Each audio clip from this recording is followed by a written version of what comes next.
Presiden Republik Indonesia Prabowo Subianto menegaskan komitmennya untuk melakukan efisiensi dan penghematan anggaran negara. Hal ini dilakukan dengan pengurangan alokasi belanja yang bersifat seremonial hingga perjalanan dinas pemerintah.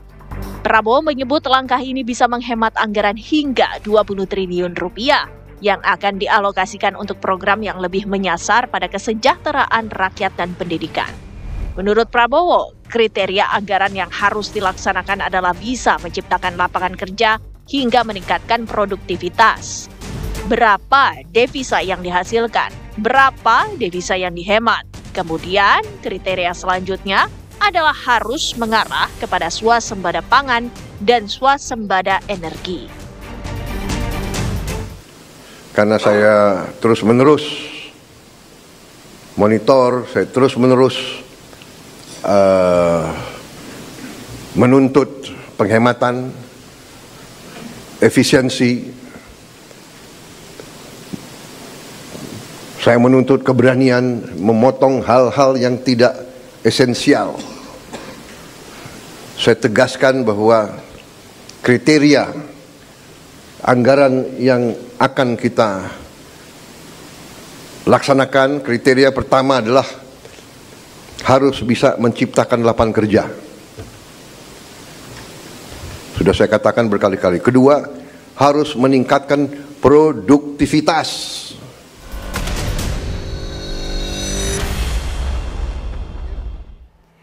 Ya pemirsa, Presiden Prabowo Subianto ini menginstruksikan kementerian, lembaga, hingga kepala daerah untuk melakukan penghematan anggaran. Menteri Hak Asasi Manusia Natalius Pigai ini menyatakan siap untuk melakukan penghematan anggaran tersebut. Lalu bagaimana strategi yang akan dilakukan oleh kementerian agar tetap bisa mencapai hal-hal yang menjadi target dengan dilakukannya penghematan anggaran? Kita akan langsung menanyakannya bersama dengan Menteri Hak Asasi Manusia Pak Natalius Pigai yang malam hari sudah bergabung bersama kita. Pak Menteri, terima kasih, selamat malam sudah hadir di Apa Kabar Indonesia Malam. Selamat malam Mbak.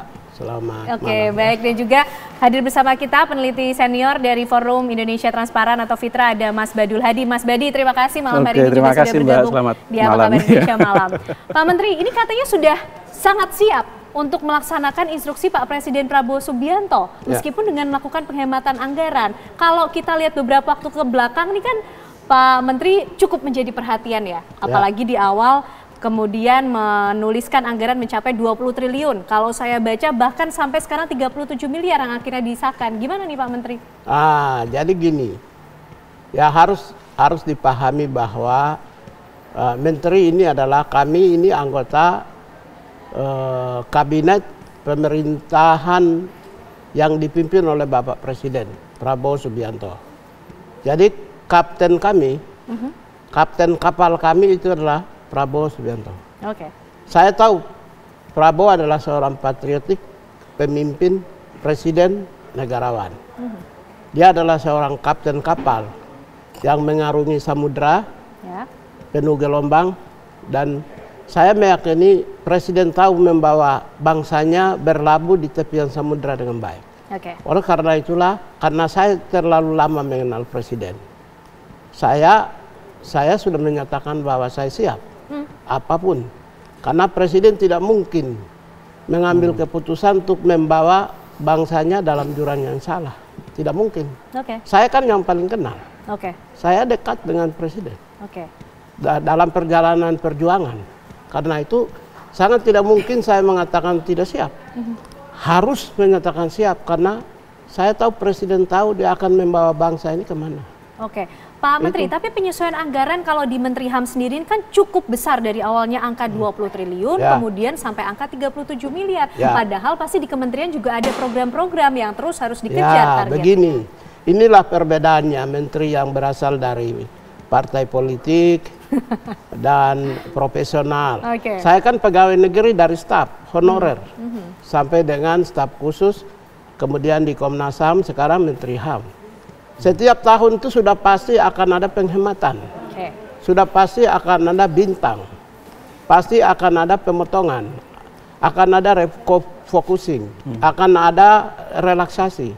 Ya harusnya setiap menteri itu, semua pegawai negeri udah tahu bahwa tahun depan akan terjadi, maka program itu benar-benar diarahkan kepada prioritas pemerintah, prioritas pencapaian visi presiden.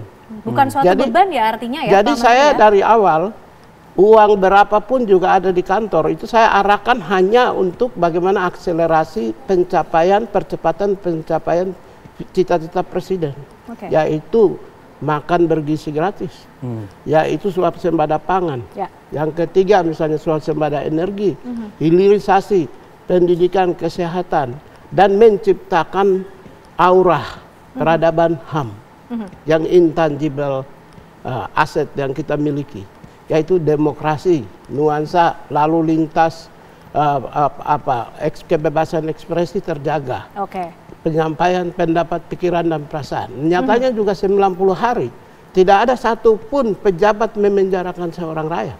Tidak ada rakyat juga dipenjarakan karena melanggar undang-undang ITE. Atau juga kita mengalami suasana dan kita membuka keran demokrasi untuk ada arah 5 tahun ke depan yang lebih baik. Oleh karena itulah, maka anggaran berapapun juga dari jauh sebelumnya saya sudah menyatakan bahwa anggaran hanya diarahkan untuk mencapai cita-cita presiden. Nah, itu. Pak Menteri, ini kan penghematan, pengetatan anggaran dilakukan, tapi di waktu yang sama juga masing-masing kementerian, lembaga, kepala daerah dituntut untuk menjadi lebih kreatif untuk bisa membiayai program-program di masing-masing kementerian. Nah, kemudian langkah yang dilakukan di Kementerian HAM seperti apa? Saya sudah lakukan jauh sebelum, kan saya sudah bilang bahwa setiap tahun itu sudah pasti ada refocusing, ada relaksasi, ada pemotongan. Setiap tahun sudah ada itu, dari zaman dulu sampai sekarang. Karena itu dari jauh sebelumnya, tahun-tahun misalnya bulan November, Desember itu saya sudah arahkan orientasi anggaran saya itu lebih hanya untuk mendukung kebijakan presiden. Saya tidak mengkreasi lebih luas dari kebijakan presiden, mendukung pencapaian cita-cita presiden, terutama bagaimana memasukkan kebijakan, misalnya bagaimana membangun industri berbasis HAM, bagaimana mengelola pemerintahan yang dijiwai disemangati nilai HAM, bagaimana mengembangkan opini dan citra HAM di instansi pemerintah pusat, pemerintah daerah, dan juga kepada masyarakat Indonesia. Oleh karena itulah tidak ada urusan dengan pemotongan anggaran. Karena itu saya menyatakan siap. Kalau orang yang tidak mengerti, itu tidak siap. Karena ekspektasi dia terlalu tinggi. Karena dia tidak tahu bahwa tahun depan akan dipotong. Kalau saya kan pegawai negeri. Saya ini sudah pegawai negeri dari honorer. Jadi tidak kaget ya Pak Jadi Menteri, saya sudah tahu bahwa tahun depan akan dipotong. Siapapun itu tidak hanya presiden. Hanya memang sekarang ini, ya kita percaya presiden aja. Jadi kalau ada kementerian lembaga lain di luar Kementerian HAM yang melakukan work from home misalnya, atau melakukan ada sesuatu yang sifatnya itu, menurut saya itu salah. Kantor Kementerian HAM kerja seperti biasa kok, normal. Saya sudah tahu presiden itu sangat bijaksana, dia akan mencari jalan keluar yang terbaik bagi bangsanya. Kita nanti masih ingin tahu sebenarnya strategi-strategi yang dilakukan oleh Kementerian HAM dipimpin oleh Pak Natalius Pigai tentunya seperti apa sih kemudian menyikapi instruksi dari Presiden. Tapi ditahan dulu Pak Menteri. Mas Badi, kalau kita lihat instruksi Presiden Prabowo Subianto ini berkali-kali dilontarkan di berbagai macam kesempatan nampaknya ya. Nah, sebenarnya apa yang kemudian menjadi sasaran besar dari seorang Presiden Prabowo Subianto, dan juga kita ingin tahu efek penghematan ini akan sampai sejauh mana? Iya, saya kira memang ini sebuah komitmen yang terobosan baru ya dalam konteks kebijakan.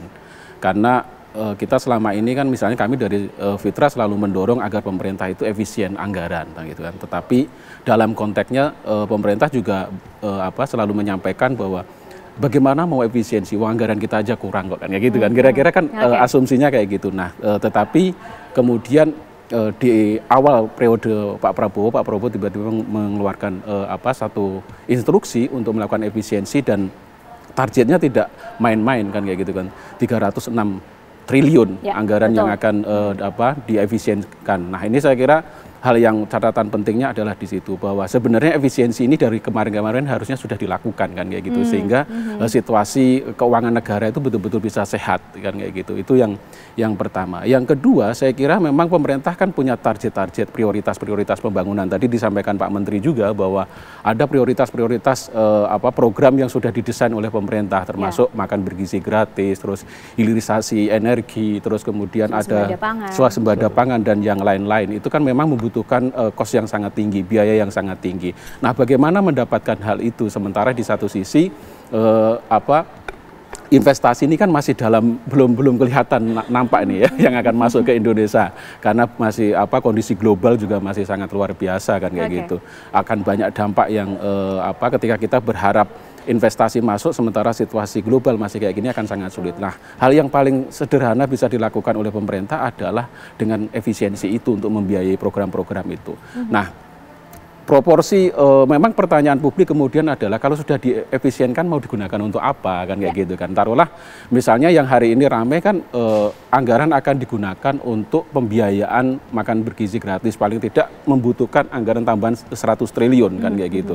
Nah, 100 triliun itu sebenarnya juga masih menimbulkan pertanyaan bagaimana cara ngitungnya kan kayak gitu kan, karena kan kita juga tahu ada problem juga misalnya dalam kurun waktu 1 bulan pelaksanaan program ini kan juga masih bermasalah di banyak titik kan kayak gitu. Akhirnya target-target yang disampaikan oleh pemerintah itu memang masih dalam taraf semacam kayak uji coba malah kan kayak gitu kan, tapi membutuhkan anggaran yang sangat-sangat besar kan kayak gitu.